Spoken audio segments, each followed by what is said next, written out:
Salutations, my name is Summer and this is Sterling Reads, and I want to go over what I've read, what I'm currently reading, and what I plan to read in August, which is a huge pile of possibilities, TBR.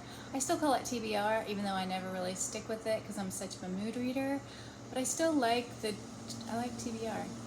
Anyway, so the only thing that I finished was Streets of Laredo by Larry McMurtry. This book, so now I'm not sure where it stands in the line of the four. I've read all four in the series. I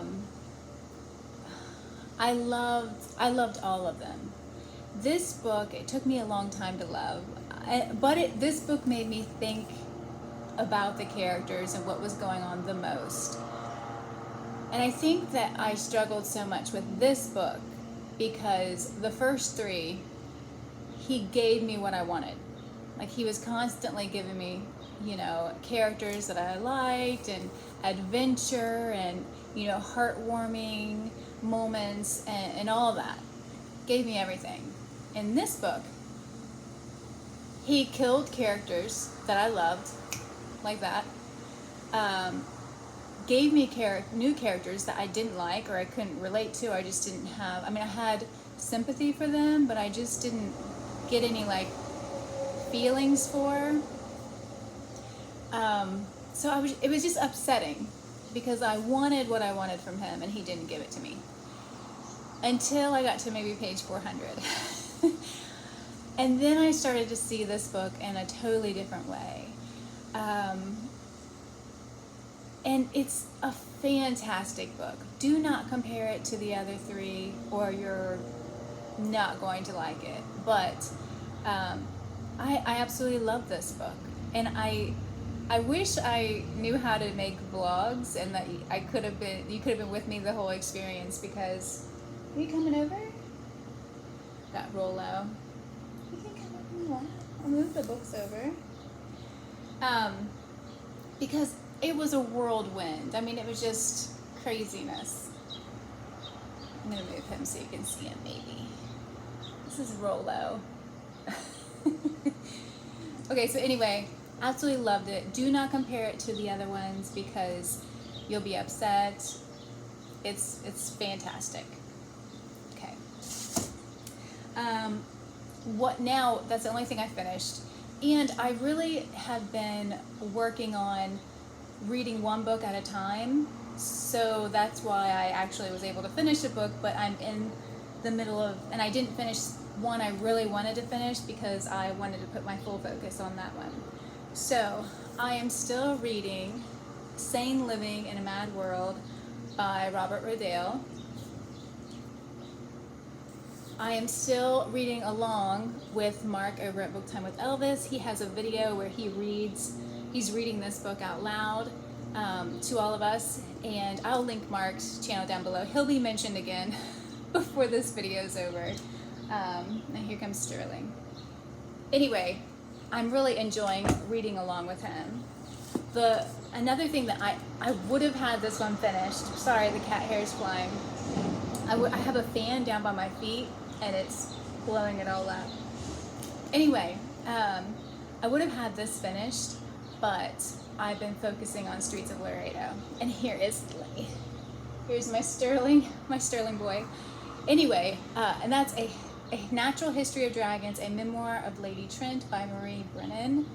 Absolutely love this. Love it. So I'm hoping in the next couple days to put my full attention on this one.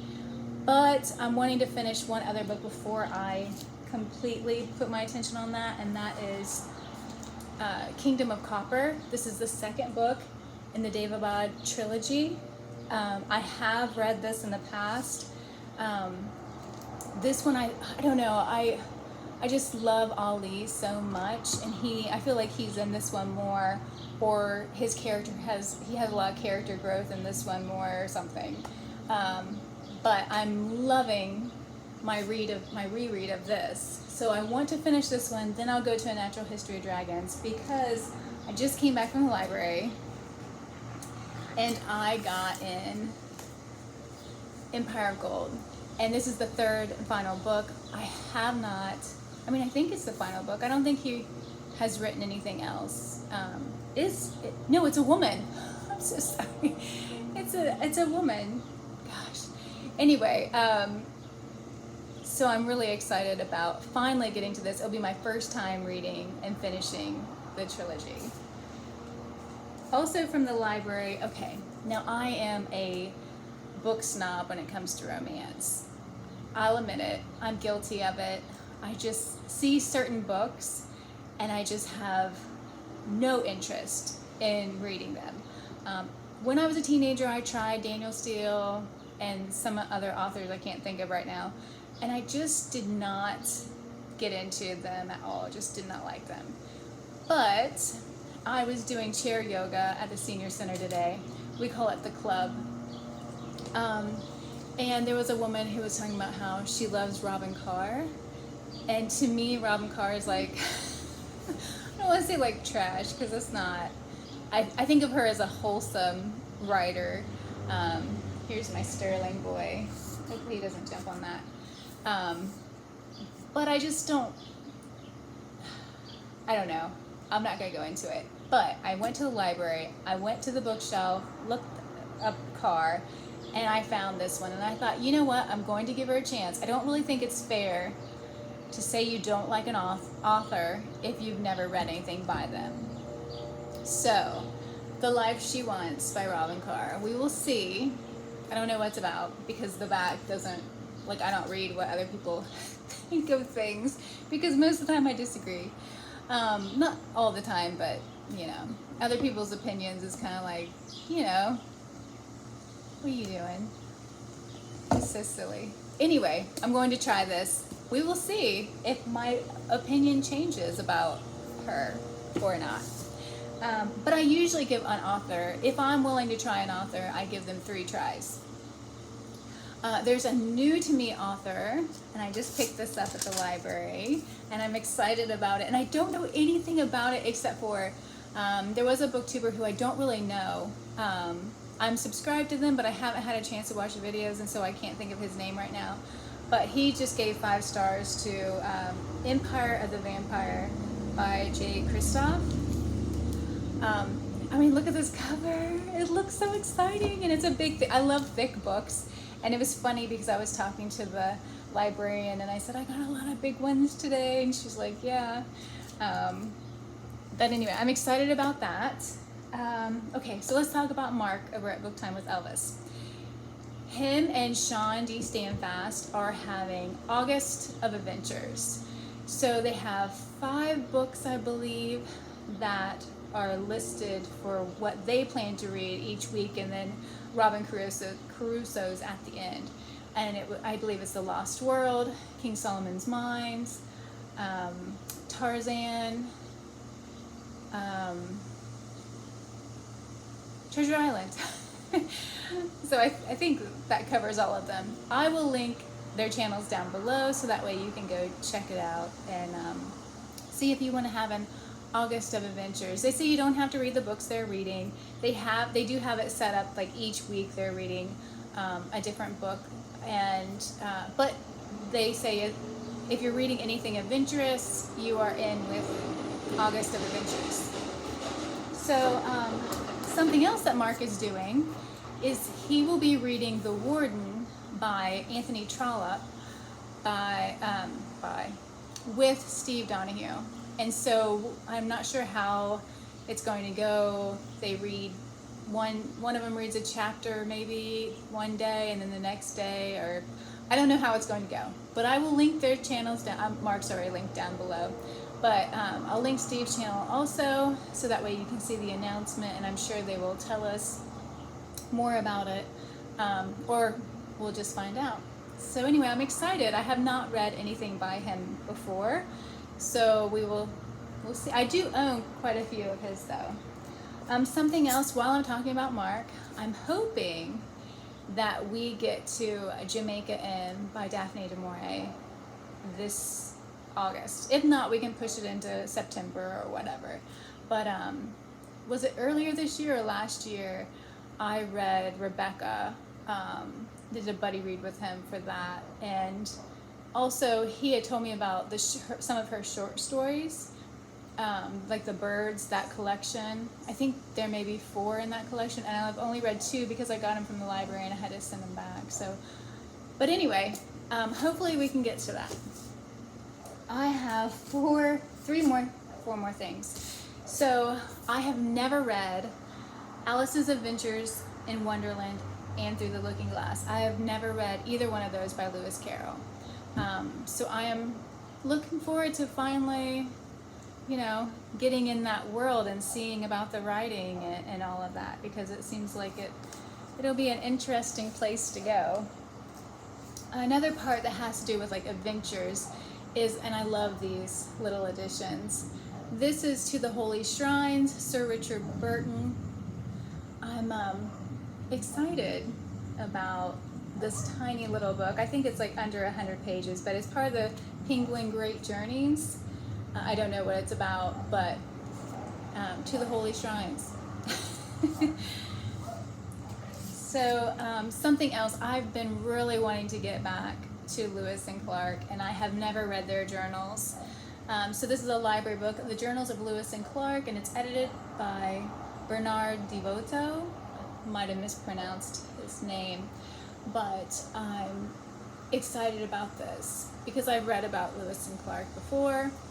And one of the things I remember reading about was that once they started traveling, they were no longer in America in that sense. And so there was a black man named York, and then we had the Native American Sacagawea traveling with them. And when they would vote on things, they all got a vote. So York had been Clark's slave, but he was free, because they were no longer in what we considered the United States at the time. I think they were going into French territory. But anyway, I thought, oh, that's so interesting that they had that respect back then, because, you hear about, in history, how horrible people have been to people who have not been a white man. So to learn that, it makes me want to just know more about what was going on and what they were doing and all that. So another book I want to mention that I've read the introduction, and actually I started the first chapter, I think. I'm on page 28, so not far. But that's Powers and Thrones by Dan Jones. It says, A New History of the Middle Ages. So I doubt if it's a new history, but it'll be new to me because I don't know much about medieval times. It never was a subject when I was younger or in school. It was never anything that I was interested in back then, even though I do love everything about the Tudors. King Henry and his wives I've always been about, but anything outside of that I don't know much. So to me it will be a new history, new information. So I think I covered all that. Okay, let me see. I do have an ebook coming from the library about self-sufficiency, and it's by Abigal Gehring. I have an audiobook coming from the library that is called This Much Country by Kristin Knight Pace, P-A-C-E, and I'm so excited about it. It's 9 hours long, and it is about her racing the Iditarod. And so I read Gary Paulson's Winter Dance about when he did that, and so I'm really excited to hear about a woman. I mean, it's just not that women can't do what men do, but I'm excited about reading about her. And I want to say, there was one more thing. Where's my phone? There's one more ebook. I ordered the physical book though, so I probably won't be reading it on I don't really like reading on ebooks, but this is called Falling to Earth by Al Worden. It's an Apollo 15's astronaut's journey to the moon. I don't know how you can see that. Anyway, I'm really excited about that one too, and I feel like that kind of fits in the adventure of August. So anyway, I will link everybody I mentioned down below. Please let me know what you are reading, if you have any kind of thoughts or about any of these books. I doubt if I can get to all of them because there's a lot going on. My sister's coming up Sunday, and my great nephew, and so I'll be seeing them this week, and something else was going on, but now I can't think. So anyway, I hope everybody has a fantastic and adventurous August, and yeah, thank you so much for watching. Bye.